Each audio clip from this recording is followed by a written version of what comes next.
Hello and welcome again to River Valley Farm. Today I was getting ready to start doing stuff without even telling you what I was going to do. Horrible YouTuber I would be, huh? Anyway, we're gonna see if we can do something about this thing. This is a pitman rod for that mower, and then I cut the that one thing, the swath board piece off of that other mower over here, because, well, I had the vehicle to do it with, so that worked out real well. But anyway, we have this piece here. Okay. And now we're going to see what we can do about that other thing here. The,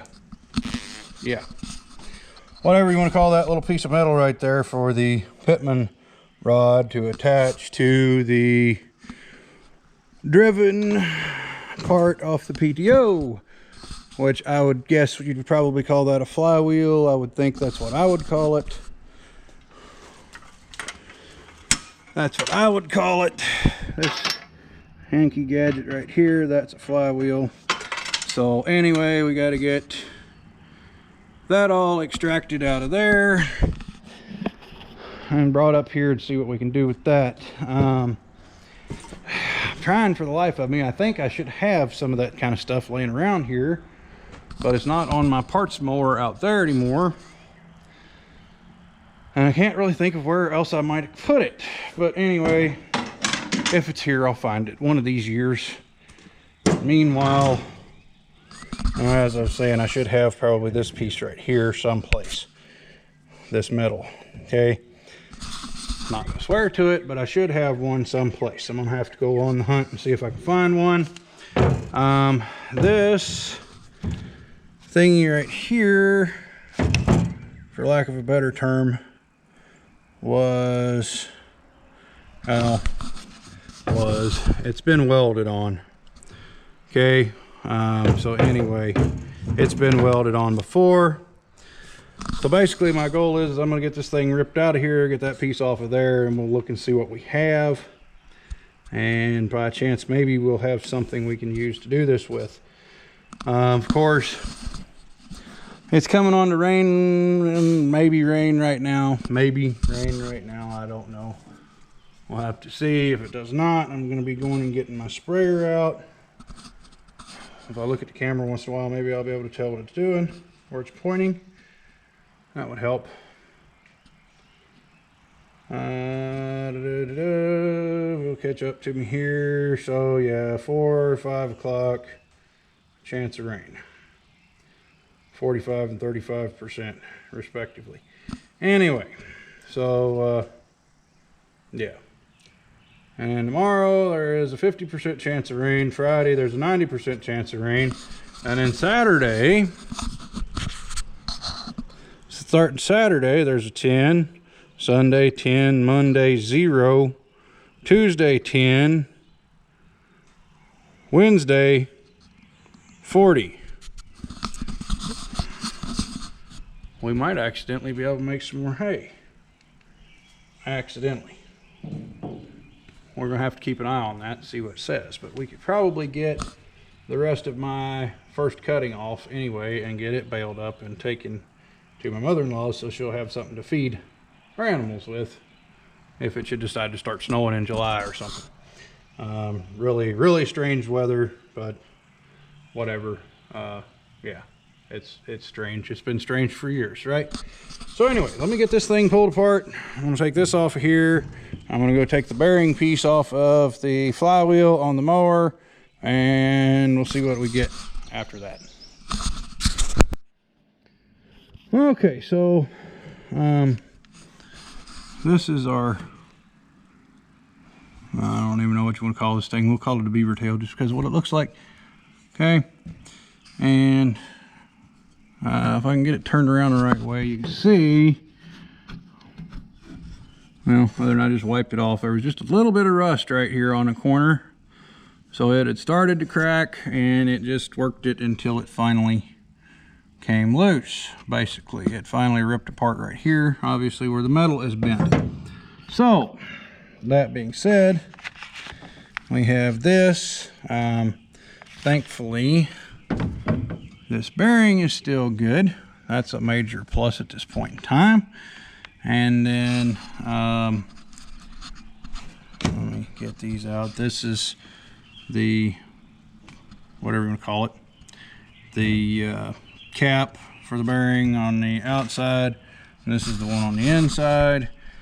Not 100% sure why it was welded to whatever it was welded to at some point in its life, but anyway, it was.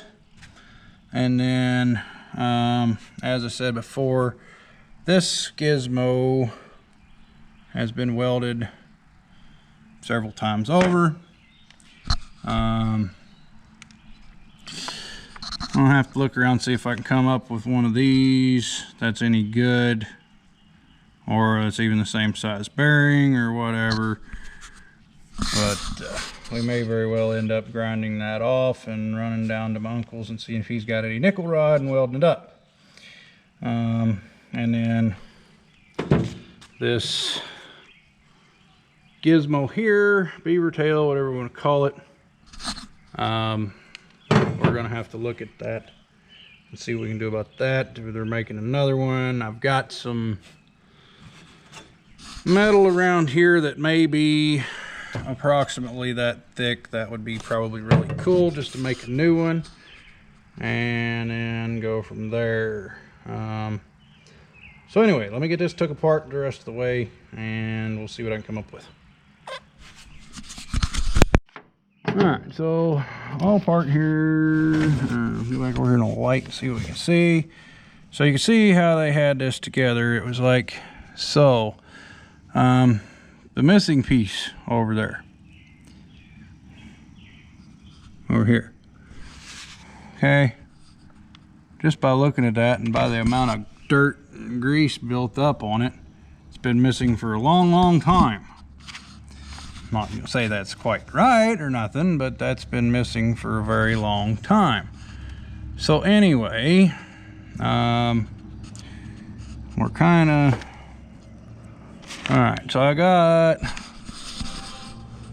more parts and pieces laying around in different spots here, so I'm gonna have to go on a walk and see what I can find, and then we'll come back to this in a bit, or I'll come back to it a bit. You guys will see it in just a split second, but anyway.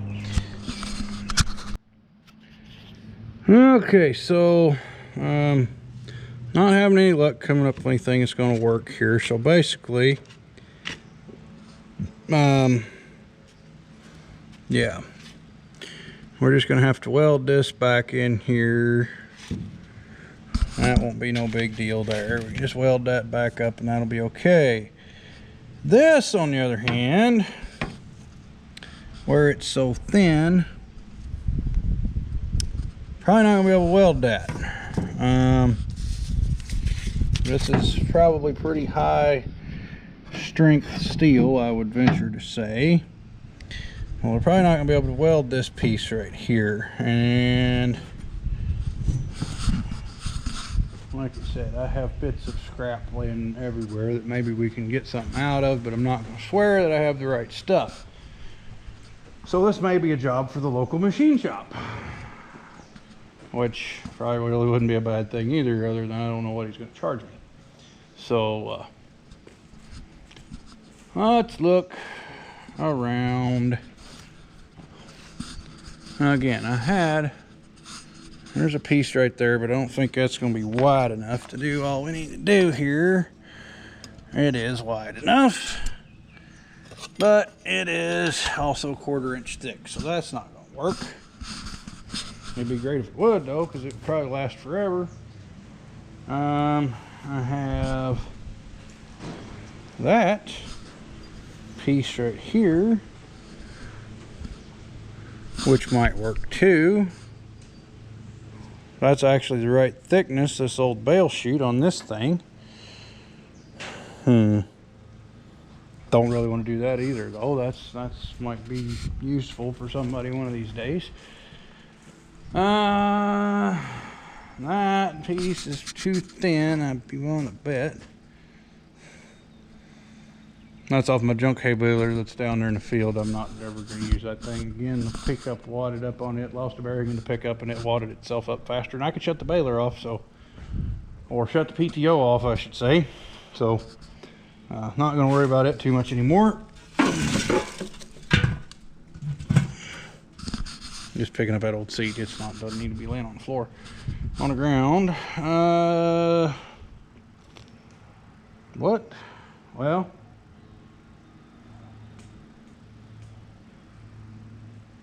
of course, I got another bale chute down there over the hill. Maybe it's the right thickness.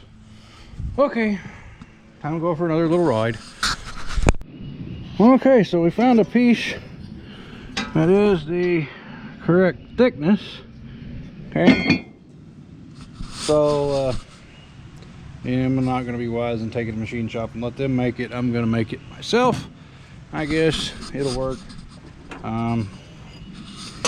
But anyway, we're just going to lay this out like so, roughly. Cut this out. I'm going to go way outside of my line though, so I can just kind of grind it back to fit more or less, because it's way easier to make something too big and then make it smaller than it is to make it too small and then have to make it bigger. So anyway, I'm going to try and straighten this bend right here a little bit, just so we can get it a little bit more true on our angle or on this piece, and then we'll make it work. And then I've thought of something else I can do. I could take a piece of that 1/4 inch and go on the back side of this thing, hopefully go on the back side of this thing, put bolts through it, cut it to match that, and put bolts and drill holes and cut and match these, and then put bolts through. I think that would be a pretty smooth idea. Whether or not it works, you know, that's different, but we'll find out soon enough. Alright, so got it cut out. And as I said, I wanted to go kind of oversized on it anyway, because I don't want to have to, or you know, I wanted to be able to make it smaller rather than having to make it bigger. As you know, some of it's a little bit more oversized than other parts, and other parts of it are, you know, whatever. It's the main thing is the basic shape is there, and it is bigger than what it needs to be, so we can whittle it down to make it work.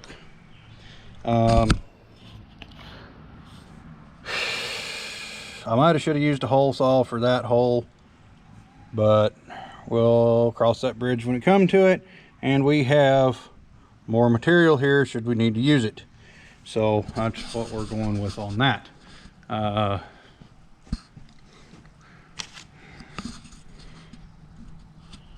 plus that, and if I had a micrometer or something of that nature, I could probably do myself a little bit better job. Or if it was thicker material, it would have cut a little bit cleaner, because as usual, I have stuff, but I don't have necessarily the right stuff. That torch tip is a little bit large for what I'm doing, so it was kind of melting back into stuff. Anyway, take this thing off, put this back on, and yeah, anyway, we're gonna actually, I'm gonna go ahead and clamp this thing together somehow, and then drill those holes so I have that, and then we can try and true it up with a grinder, and then we will get this hole trued up to fit the other piece over wherever I did with that. Anyway, the round thing with the bearing in it, we'll get that trued up so that it'll fit, and then we can take the yeah, anyway, it's been a long day, I guess. Doesn't seem like it, but it feels like it. Or doesn't seem like it, but it sounds like it anyway. So yeah, and we'll take this piece of 1/4 inch back here, whatever I did with that. Yeah, that piece right there.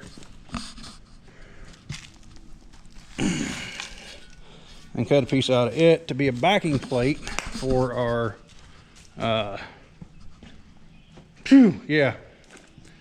for the bearing.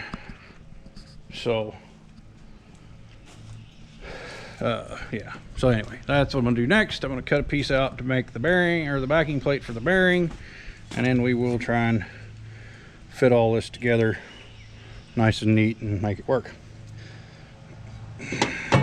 That's the time consuming part, is fitting it together and making it work. I could have took it to the machine shop and he'd have done it in, you know, an hour, had everything perfect, and I wouldn't have had to mess with it. But what's the fun in that? Especially when it's going to cost me a couple $100 probably. Okay, so I've clamped this thing all different kinds of ways to make it work out right. But anyway, I drilled those 4 holes out, obviously. I drilled these 4 holes up here out.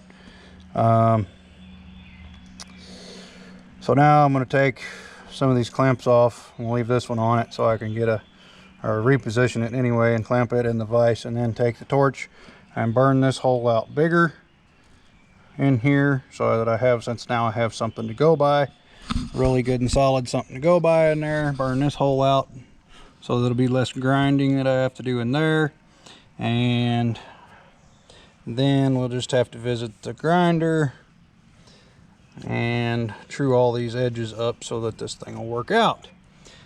One thing I haven't done that I probably should have done was drilled this, the original piece, to see how it is in comparison hardness wise to what I'm using.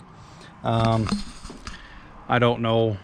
I should really probably do that, but I'm not going to mess with it right this second because, well, I need to do some other stuff. I need to get this other piece prepped, because that's what we're going to use no matter whether it matches or not. This, yeah, just by looking at it, is probably harder material than what I've made it out of, but again, don't know that to be sure. So like I said, I'm going to reposition some stuff here. I'm going to retorch this hole, and then it'll all be down to grinding at that point in time. Alright, so after a long time and a whole bunch of trouble, we've made it. Rose said it'll work. I think. So anyway, we've got our piece in here, or the bearing I should say, is in this piece now. And then I have this thing here. That should go over top of that. And then all we would have to do is bolt this all together. Hopefully, that's all we should have to do anyway, is bolt this all together. I haven't quite figured out what I'm going to do here yet. But anyway, we should just be able to bolt this together and make it work again. But I'm going to bolt to this back here, here and here. Somehow I'm going to bolt that because it needs to be bolted as well so it doesn't just fly apart again. But anyway, that's roughly what I've got. So let me get it bolted together. Looks like I might have to massage a bolt hole real quick. Not a big deal, but still going to have to do it. So anyway, hang on again. All right, so here, back here, we have it. It's together. I don't know exactly how well it's going to hold up or anything else, but since we have that 1/4 inch piece right here at the back to help hold it together, that's got to help, right? I mean, I would think. We're probably not going to get around to testing this thing today because it's already like, well, actually, hang on, I'll tell you what time it is. 7:15 currently. So, yeah, that's going to call it for today, I do believe. So anyway, I'm going to, well, I'm going to put it back on the wooden piece over there, the pitman rod, and then I get to clean up this mess. And this over here too, I forgot about that. I'm gonna go find something to eat for dinner. I'm hungry. Anyway, thanks for watching, guys, and like I said, we're going to test this thing out probably tomorrow, find out whether it's going to work or not. We have an adjustment to make on this 124 baler, which we'll get into that tomorrow. And I'm going to go ahead and change the hydraulic oil in the 484. And we're going to put that thing together and test it. So yeah, stick around. I'll be back with more hopefully interesting stuff to deal with. So